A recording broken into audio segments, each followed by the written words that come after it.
All right, I think that we are live. Hey, folks, Lester here, and I'm coming to you this morning with well, prayers for Florida.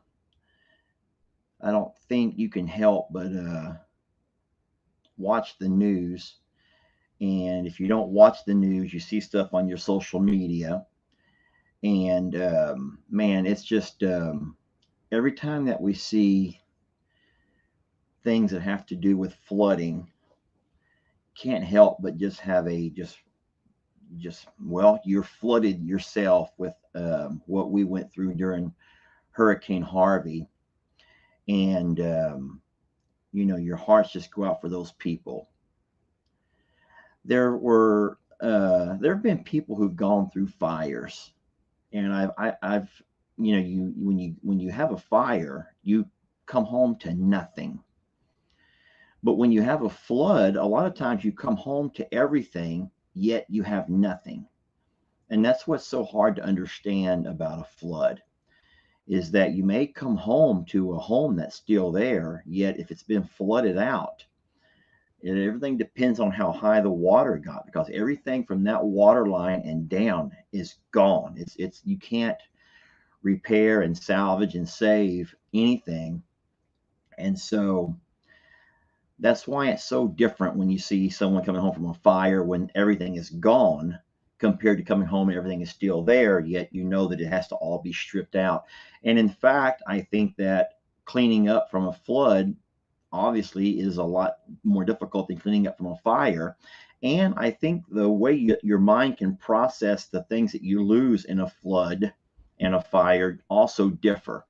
I'm no doctor and I'm no scientist. I don't know how the mind works necessarily as far as how it processes, but I do know that I just know what Hurricane Harvey did to all of us, and I'm imagining that there's a lot of folks waking up in Florida, coming home in Florida, and you're going to start to experience the same things that we did after Harvey. And so you guys keep them in your thoughts and in your prayers. And even though I believe that I think it's tropical storm now, it's been downgraded.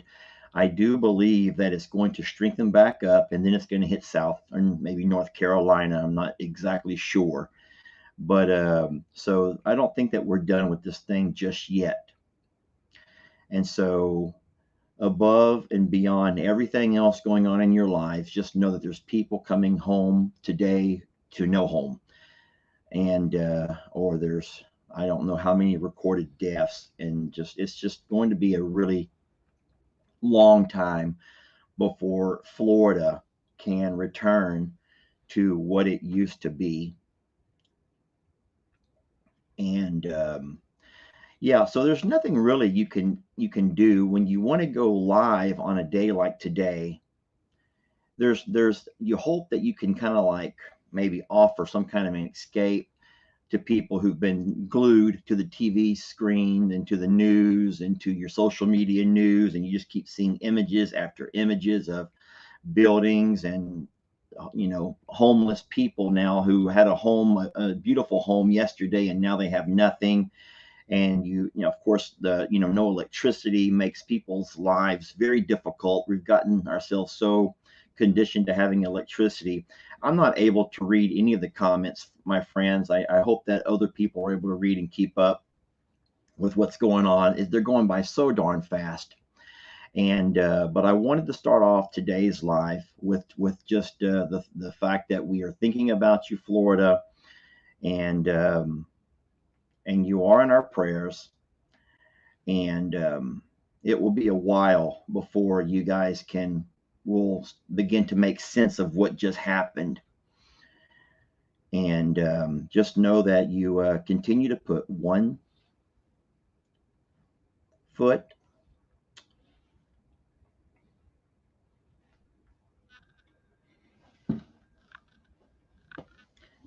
I'm a wreck. You put one foot in front of the other, and over time, things will begin to hopefully fall back in place for you. So this morning we had a very interesting, Jamie found some old photographs and she stuck one onto our story and she asked a poll question to see how many people could identify who's who in this with this young longhorn. And you can see there the numbers of 80% says, well, that's Pearl. Duh, Lester, that's Pearl. And 20% said Santana. But I want you to notice something. Let me back that up a little bit. Can I back that up a little bit? Let me pause this. I want you to notice that photograph. And if you look at it carefully, look in the background and you'll see real fast that in the background, there's no fencing. There's no fencing back there. And that would be a very old pasture. That was, well, I mean, it's the same pasture, but that was a photograph taken so long ago that there was no fencing, which is kind of neat. And then I want you to look down at that baby's, don't look at the horns because the horns are not going to help you, but I want you to look down towards her feet. And this is a way that a lot of people identified who was who and how you can continue to identify who's who. Now, yes, Santana has much longer horns. She's, several years older. Pearl's horns are quite a bit smaller. And then I walked out a few minutes ago and I made this video. Cow pasture to show you guys something. So it's obvious as of right here. This one here is Look Santana. at the ears. And that over there is Pearl.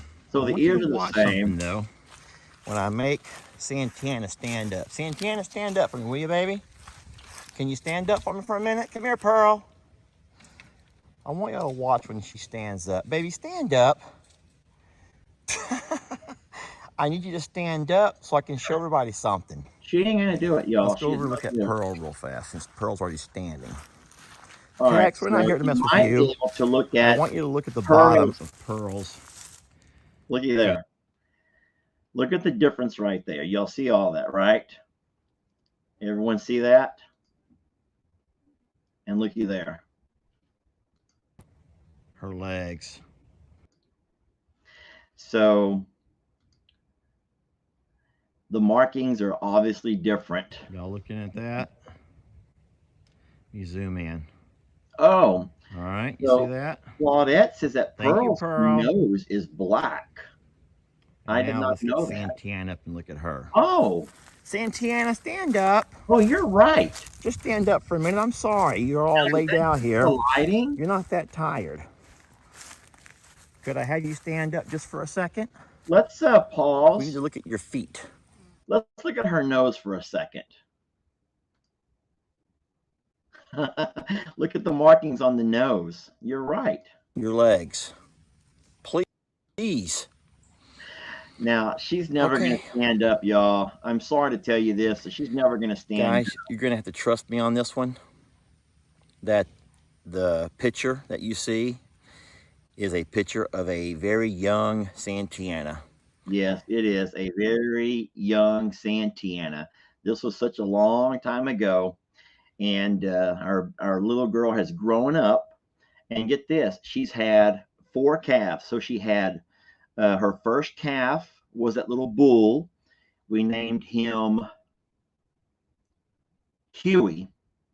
And then she had Pearl. And then she had Gracie. And now she has Santora. My God, I'm not in it. So yeah, she's had 4 calves, and we will probably only breed her maybe once or twice again. A lot of folks you can breed a cow 10 times, but what it really depends on is the health of your heifer. And so what we have to do is always check the health of our heifers, of our little cows, and see how they're doing. And if she's having calves that are healthy and she's able to regain her weight and she's able to feed without having a problem, then a lot of folks will continue to breed them. And like I said, up to about 10 calves. But that's kind of extreme in our opinions. But she has had 4, and so we love her. But I was shocked at the numbers here because 80% of you guys, and I believe there were like 10,000 people had voted when I pulled this off of the phone a few minutes ago. And out of those 10,000 people that took the poll, 80% of you says, "Oh, well, that's Pearl. Duh, look how small her horns are." But in fact, it is a very young Santiana. And so I hope you guys enjoyed that little poll. That was fun. And funny. Where did I see that at? Is this it over here? Um, your heart's go out to Florida. No, I was trying to find something. It went by so fast. Um, what's this over here? Yeah, Huey was the best. LOL. Tex, you're not the father.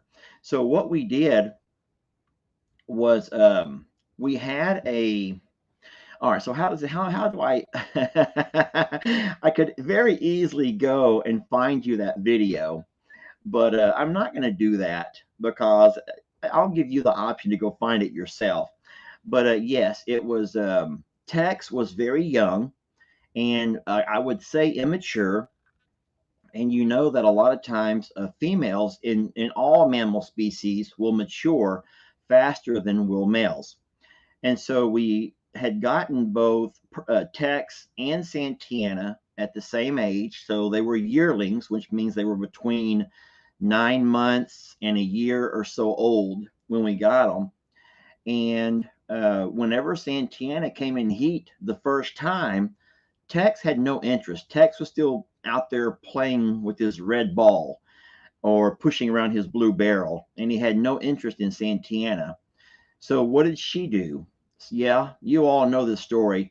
She no, we didn't know this at the time. We didn't know this at the time, but she somehow found her way back, and she crawled through the fence, my dad's fencing, and she hung out with Billy for a night or so. And then she come back home. She found her way back through the fence. So when she began to show signs of being pregnant and her bag began to develop, man, we were excited. We could not wait to see our first longhorn baby born there on the property.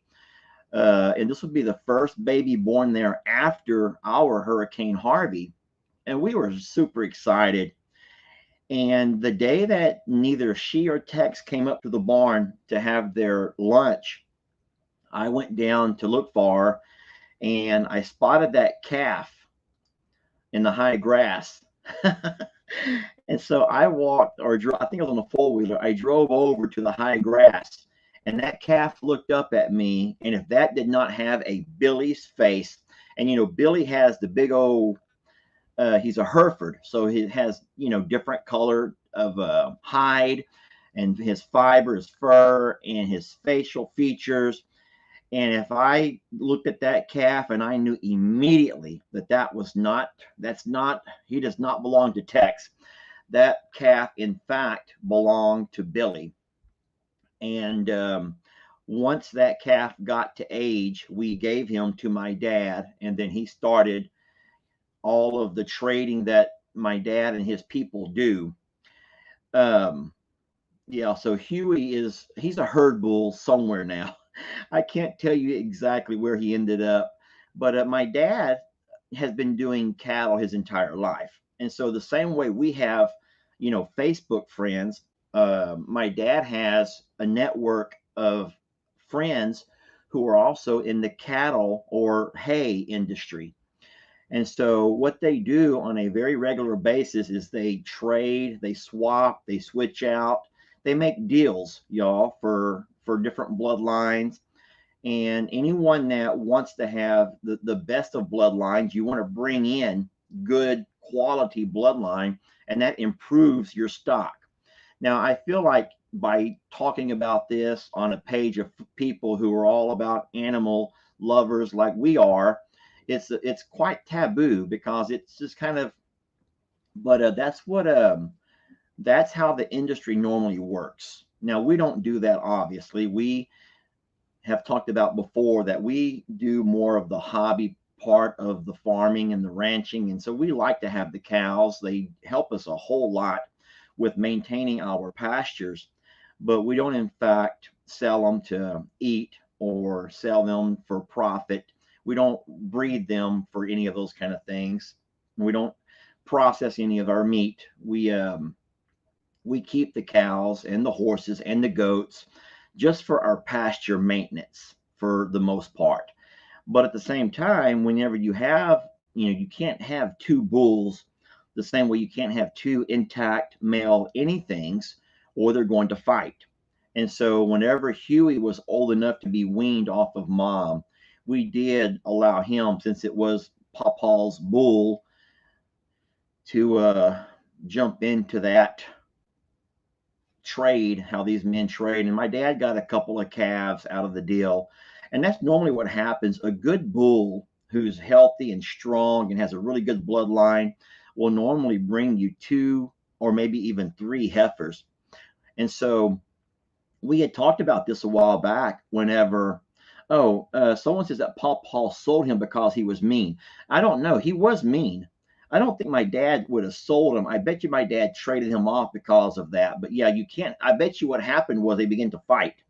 And so dad having Billy and dad having Moses now, you have to keep them separated the same way you got to, at some point, we will have to move Santoro. So what we talked about doing, we've talked about a couple of things. But as far as our discussions with you guys, there's two things up in the air. So Terry, who owns the other Longhorn ranch down the road, it's quite possible that we could make a deal with Terry and possibly trade him our Santoro for maybe two of his heifers. That's why we haven't bought. I'm going blurry. That's why I haven't bought any heifers for Tex, because we think that we may end up eventually getting a trade out of the deal. And so I would hate to go buy heifers and then eventually trade for more, and then I would have too many. Because with only having the 10 acres that we're running the cows on, the max number of cows we can have out there would be probably 8. And it's normally a cow per acre, but because we have the horse and the donkey, we have to account for the amount of grass that they eat, which is normally more than cows. So we're going to kind of max ourselves out at 8 as far as our cows go. And so that was one idea. A lot of people are remembering baby Huey and how he looked just like Billy. If y'all have not seen that video, I'm certain you can go to YouTube and pull it up. And I don't know what the title is exactly, but maybe if someone can find it and you can put the link over here. And if you can, then I will highlight that. I will show that for all these people who would like to see a really funny video. That was horrible. That was a really horrible video. Maybe I can pull it up, but I'm only with one hand. Give me just 1 second and I'll see if I can pull it up for you all. It'll pull up easier on my phone because it's going to be in my top 10, my friends. It's going to be in the top 10 videos of views, I'm pretty sure. So I'm going to go to I'm a Survivor Sanctuary, and I'm going to go to my videos or my channel, and I'm going to click on my videos, and I'm going to sort by the most popular, and I'll tell you how far down we have to go to find that video.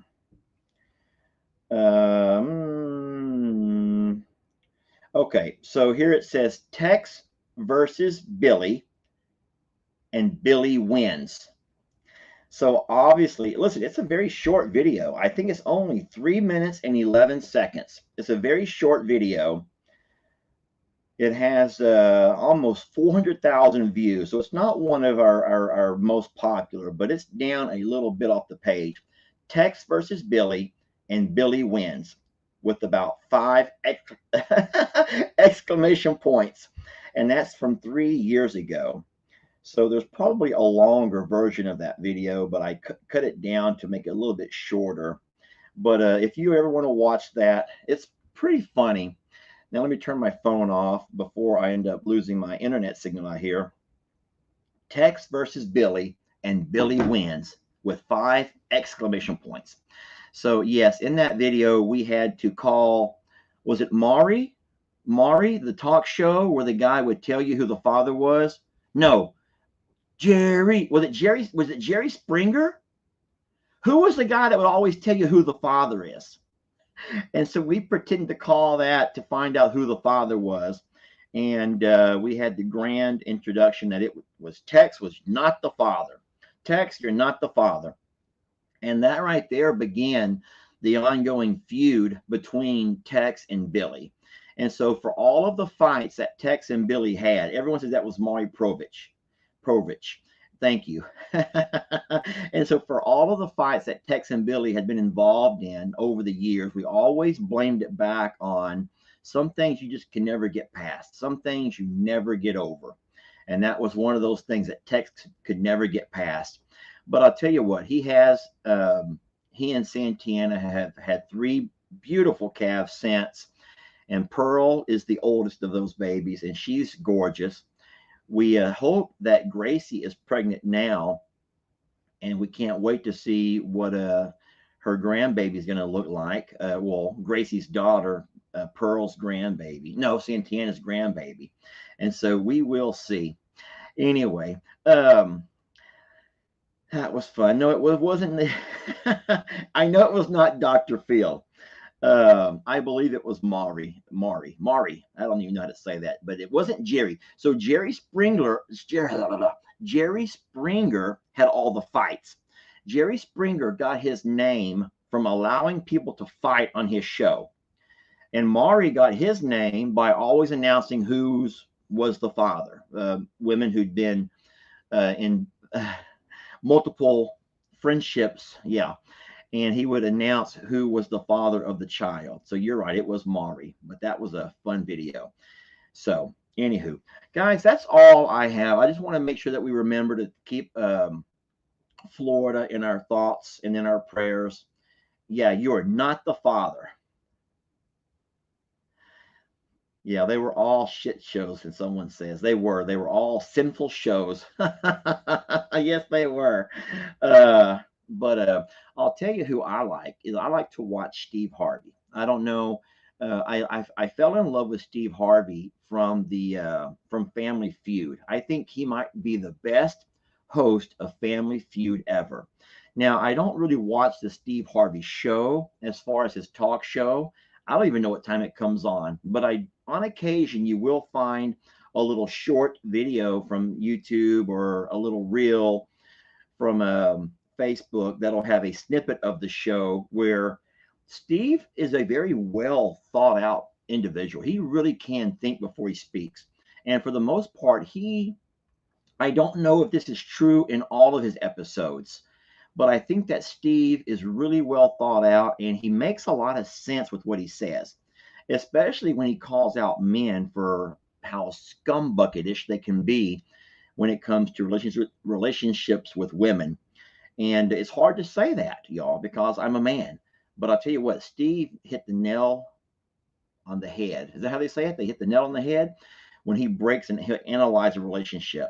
All right, so there are a couple of folks are asking about my arm. So I know that this is not near as important as what's going on in Florida right now, but I did get my MRI yesterday, and we had that read, and there is a partial tear in the muscle that starts with the letter S. I have no idea. I have no idea which muscle we're talking about over here, but it's the one that controls the lateral movement, which is why I cannot move my arm laterally.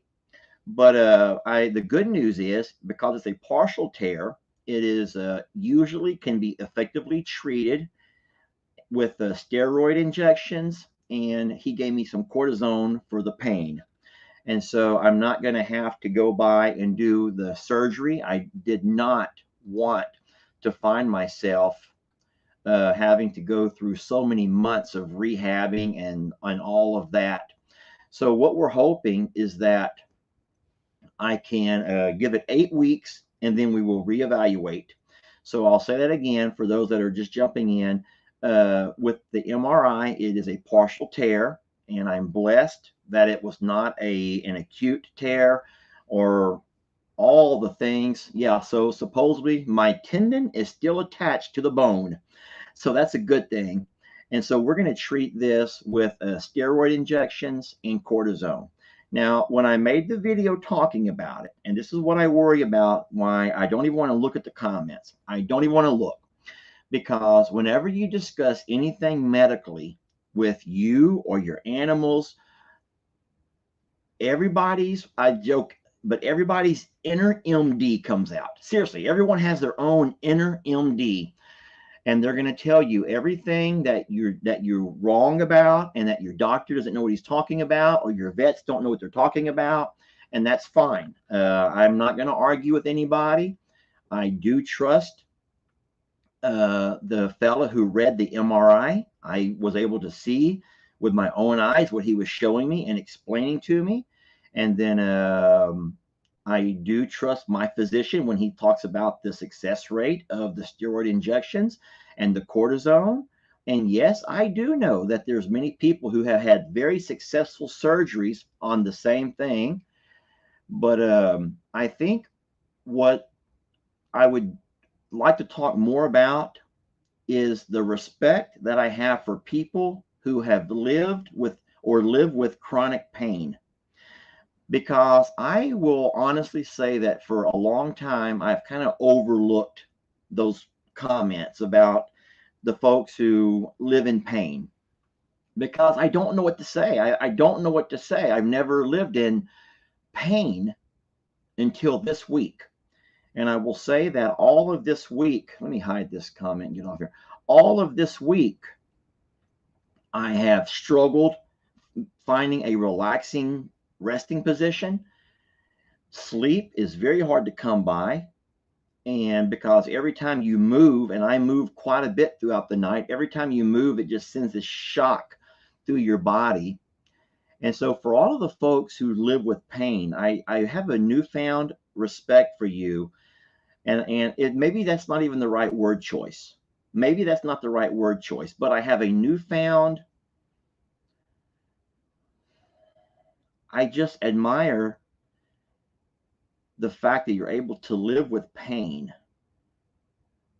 because my pain is temporary and this will heal, be it 8 weeks, which we're hoping between 6 and 8 weeks, I'll regain mobility and I'll regain my strength. And at that point, we'll just take it easy. And even though I already know what you're going to say. You're going to say, Lester, but you're more prone to re-injuring. Yes, I am. I already knew that. The doctor explained that to me, that scar tissue will never heal as strong as your actual. Um, so the surgery could have made it where I would have had a. But the recovery time in the surgery, my friends, was more than I'm able to commit to. I know that sounds really crappy, that I can't commit to recovery time. I can't commit to recovery, but you will. There's times in your life, there's situations that you find yourself in that you cannot commit time to, and so the animals don't take care of themselves. They don't, and the property does not take care of itself. It doesn't. And we have wintertime coming on, and there's hay to be put out, and there's feed to be poured.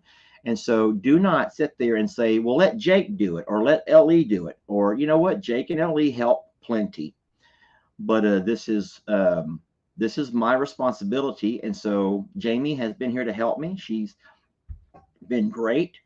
But there are some things that Lester has to do. And so, as a man or as a woman, and everybody knows this, as I said it in the video, as head of the household, sometimes you have to just step up and do it. And it may hurt and it may not feel good, but you have to do it. I'm reading about all the people who deal with pain, and my heart breaks for you guys. It really does. And yeah, I know I've hobbled around with knee, but it doesn't cause me constant pain. And so it is, I can imagine how exhausting it is and how each day just is agonizing for you. And so, boy, this was a short live that turned into all kinds of stuff. But I will say that above everything else, we have to keep those folks in Florida in our thoughts and prayers. And I guess, secondly, for all of you folks who live with constant pain from the necks and the backs and just the joints, and I'm seeing lots with knees. I never realized how difficult it is managing pain and chronic back pain for 30 years. And so, yeah, I will be fine. They gave me the cortisone injections yesterday, and I don't think it's really kicked in yet. I think that what I feel from that is just the locations where he put the 4 needles. I'm a wreck. But I do think that once the cortisone kicks in, and I also have a prescription painkiller that I take as needed, but I try to avoid that because I don't want to get myself. I know, I don't want to get addicted. I don't want to become one of those guys that pop pills all the time. But I'll tell you what, I'm just overwhelmed with how many people talk about the amount of pain that you live in. And pain is pain. It's not a competition. That's powerful, Linda. Thank you, Linda. I wish I could pen that. Pain is pain. It's not a competition. So I think that, Linda, what she's trying to say is everyone needs to stop talking about how much your pain is more painful than their pain, or that pain, or his pain, or her pain. Pain is pain. And now I do think that pain is in different levels of pain, whereas mine may keep me awake at night and make it to where I really can't find a comfortable position. Mine is a temporary pain because this muscle will heal, and hopefully in 6 to 8 weeks I'll be back to doing what I've always done. I'll be fine, and I just have to be aware at that point. I don't want to do anything to re-aggravate. Now I'll tell you who's not very happy right now is Jamie. And I'll tell you why she's not very happy. We have a competition going on, not a competition. We have a challenge going on of who can survive. I'm a survivor, and our next team is coming up this next weekend, not tomorrow weekend, but the next weekend. And I'm in the process of gathering supplies for that team. And Jamie is very upset with me because I'm having to move things and haul things and do things that she said I shouldn't be doing. But I says, Jamie, we've already committed to this. And there are teams who are excited about coming. And I think I hear her right there. Jamie, come here, hurry. Jamie is very upset with me, and y'all are going to get to see it firsthand. I'm in the camper. She has no idea that I'm live. I hope she's wearing a bra. Come in, babe. I'm on a live. Oh my gosh. I was just saying how mad you are at me, how angry you are. I am mad. Oh, here she comes, y'all. She's just fuming. Is there a Dr. Pepper in that fridge? I hope there's a Dr. Pepper in there because I'm thirsty. I didn't bring one. Negative. Negative. I didn't know that you were stocking the fridge. I'm sorry.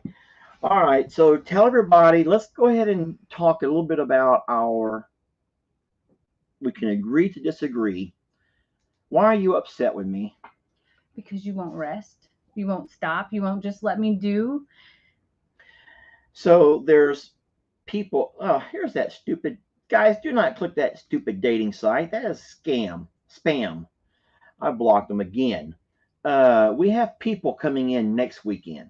Yes. And there's things that we have to do to get set up and be prepared for these teams. I was never more embarrassed than I was when our first team came in and they found themselves without tools that they needed, tools they assumed that we had. I loved Crandall and Marcy. Man, they were great. But I felt so bad that we left them empty-handed when it came to tools. And so we have Team 2 coming in next weekend. And so they send us how we do it is they send us a list of supplies, of materials mostly, And we've gathered most of the tools that we need. But tools are one thing. Getting a screw gun and the right tips, that's one thing. But the harder thing is moving in the materials. Can you talk without saying what materials? Because people are saying, let Jamie help you. But guys, I'm not being, there's nothing disrespectful when I say this. There are some things that Jamie can't physically do. Am I right? There are. There are. And there are things that Jamie can't physically do. And I'm loving her as I say it, because I'm not trying to be mean. But go ahead and talk. I'll let you There talk. are some that Lester also can't physically do. But I'm finding a way. I am very And he's going to ingenuitive. end up either hurting the good side or re-hurting the side that is desperately trying to Can we heal. call it aggravating, not re-hurting? Aggravating. Let's use proper medical terminology here. And we can stop rocking the table. Yeah. But so there are things that are too heavy for me, way too heavy and complicated for one arm, Lester. And I see him out there like using the other hand to do things or picking something up to use the other hand, and I'm furious because he gets angry at me whenever I'm picking stuff up, and it is probably too heavy for me, but at the same time he's never going to heal that way. And Jake, hold on, let me. Are you going to handle this? Yeah. So Jake is around and Jake is willing, but Jake is a part-time employee. Jake has a life, my friend. This isn't Jake's 24-hour life, and we have a lot to take care of, and that's our responsibility. So we're doing what we can, and we're getting there. It's just slower and everything, but I need y'all to get on to him. Thank you, and get on to him and tell him to relax and rest and find something to occupy himself. Why is everyone coming at me? What happened? Because why are you here? Because as much as he wants to be out there making a video saying, look, I can feed and I can still do all these things. No. What's happening? Okay, that's one thing. But what's happening this upcoming weekend is not just so I can make a video. No, I know it's not. And so like my feelings are like, if it was me in this situation, he would be all over me saying, don't. We're not going to do this. We're going to put a pause on it, and we can get through some of this later. But right now, what's important is healing, and that is exactly what you would tell me to do.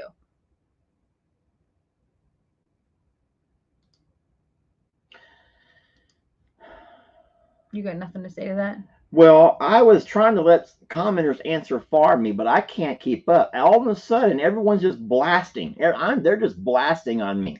So Brenda, Jamie said it herself, there's some things that are physically she's unable to do.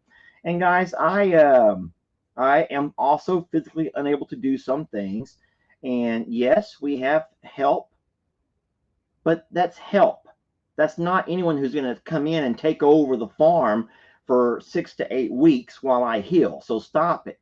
And don't ever get it twisted that what we do is have part-time employees, my friends. So for as much as we appreciate Jake and Brianne and Sister Kim and everyone else, they are part-time employees, and you can't expect them to devote 24 hours a day. No one would expect that. No one. And we don't. So stop it. So stop saying that already. And then LE helps what he can, but don't forget LE is also a student, and LE is also a fiance, and LE is also, so I'm not going to burden LE with coming in and taking over and doing this and that. So it is our responsibility, and we'll take care of it. We will handle it. And everyone is stepping up to help. Don't get me wrong. Like, this isn't like everybody just sit on the sidelines and any of that. Like, everybody's stepping up to help. There is an ego and a pride here. Careful with that shoulder. Who takes it very personal when there's help, and he's working on it, even if I have to beat him with, yeah. We're all a work in progress. That's what I'll say. I love the comments when I can find positive ones. It's hard to find a positive comment right now. I just saw you be quiet for 5 minutes. Wow, I'm just trying to find something that it can be on, something on my side. I need someone to jump in on my side here. My husband has 2 very bad shoulders that need to be replaced. So what would make one have to be replaced? Because if I would have had the surgery, that wouldn't have been a shoulder replacement. No, shoulder replacement is a joint issue. So a lot of people have like bone on bone or have had so much scar tissue and fracture in there that they actually replace the joint. Ah, That goes with knee replacement, hip replacement. Like your mom had to have hip replacement surgery. So they basically go in and fix the joint. But that's replacement is joint surgery. what if it was Jamie that was hurt? You'd make her take better care of her health. That's the truth. So I already do that. I insist that she not do things. I'm sorry. So there's not going to be much help for Lester here. I'm not going to be able to find No. anything. I'm scrolling through. Which should tell you that I'm right. Anyway. Say it. You know I'm right, but I'm still trying to find somebody to help me here. the thing I'm is, not going to find anybody, am I? Let me just hide all the comments. Oh my Let's get back to gosh. prayers for Florida and prayers for all you folks who live with chronic pain, because I've experienced the first bit of pain and mine is temporary. And so that's all I was trying to get to, is the fact that you're upset because you don't think it's ever going to heal. It's not going to. You're going to just drag instead of it being 6 to 8 weeks, it's going to be 6 to 8 months. And because it's going to just keep having re-injury and what I need you to do is relax, do the therapy things that you need to do, but do not overdo it because your body is physically healing. All of the rest that you need is because your body is telling you so. Your body is literally saying, well, we're losing our signal. As you can see, we're fading in and out. We're fading, and look how blurry it's gotten, Jamie. Look at the blur. You can just see it's like horrible blurred. I'm gonna. Oh, anywho, we sit, boy, sit. Y'all are being so mean to me. Anyway, we'll figure this out, and in the meantime, can we change the subject? Let's talk about Florida. So we're at a tropical storm now. It's passed through Florida, and now it's going to probably regain its strength, and it's going to hit North or South Carolina, I'm afraid, and so they will have to deal with it as well. But this may not come out right.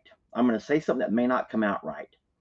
But do you think that North and South Carolina has more experience with stronger storms than what Florida has? Florida has a number of storms, but this was a rarity. A storm this strong was a rarity. Do you know that, right, or not? No, I didn't know that. So Florida does have storms, and Florida, obviously, where it comes out, the peninsula right there, it has a lot of storms, but they don't have storms of this magnitude.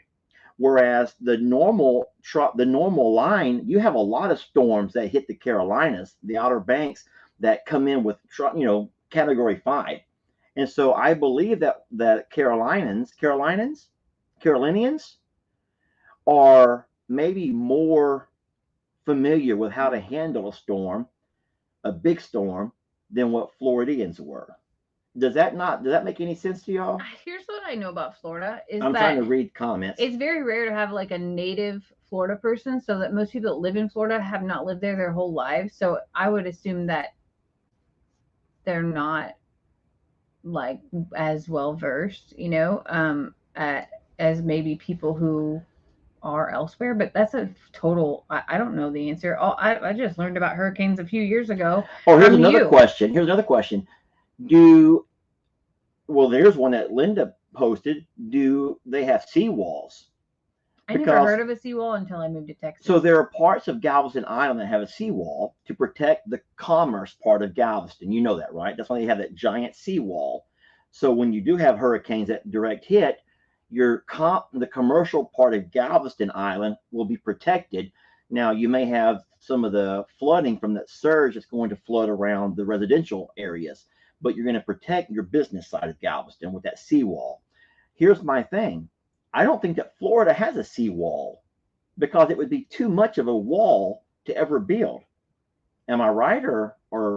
I've only been to a few places in Florida that are on the coast. Most of my Florida experience, sadly, is hospitals for work inside. But I don't think that they have a wall. But I also think that I don't think.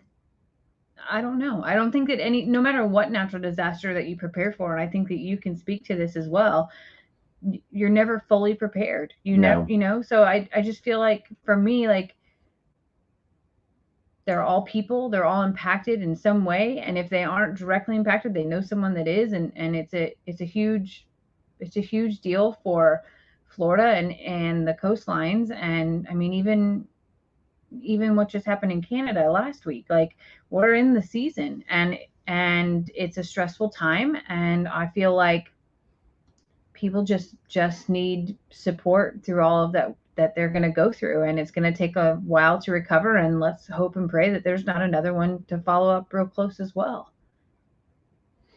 I agree. I actually walked out here to grab something to drink and have another call in 5 minutes. So oh no, I'm so sorry. I was going to talk about your poll question you put on there. You got 3 minutes, and then that gives me time to log in and get back there. Well, we've already talked about it, but I actually went out, and so what do you use to identify the difference between Pearl and Santana? Their horns. You use their horns now. But I'm afraid a lot of folks saw this and they went right to the horns. Mm-hmm. Whereas now even Pearl's horns are longer than that right now. Because look at this over here. Believe me. Look at the horns. Can you believe that? But a lot of folks here said it was the nose and, of course, the leg markings that the differences are. When you look at Pearl's nose, it's a different colored of nose, and there's different markings around her nose, which are kind of neat. The ears are brown on both, but the color of the legs and the nose is the I just think it's really amazing of how identical that they look. That to me is remarkable. And then how different Gracie looks. Yeah. That to me. And then Rip, of all of them, we were just talking about this the other day. How did he come out basically one color with a big old white Y on his head? How did he get like the reverse effect? Well, Tex is mostly one color. Tex only has spots in his backside.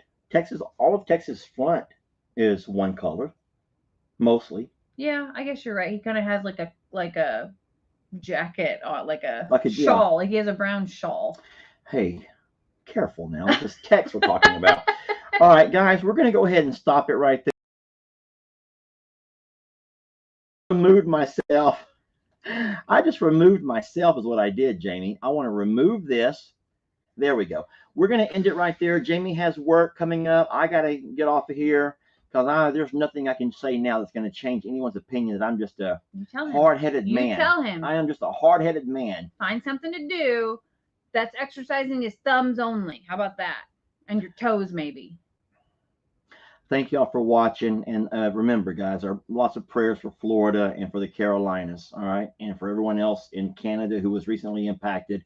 And our hearts are going out to you because we know we've experienced it firsthand. So, all right, guys. Thanks for watching, Lester, and for siding with me. We hope you have a really great afternoon, and we love you. And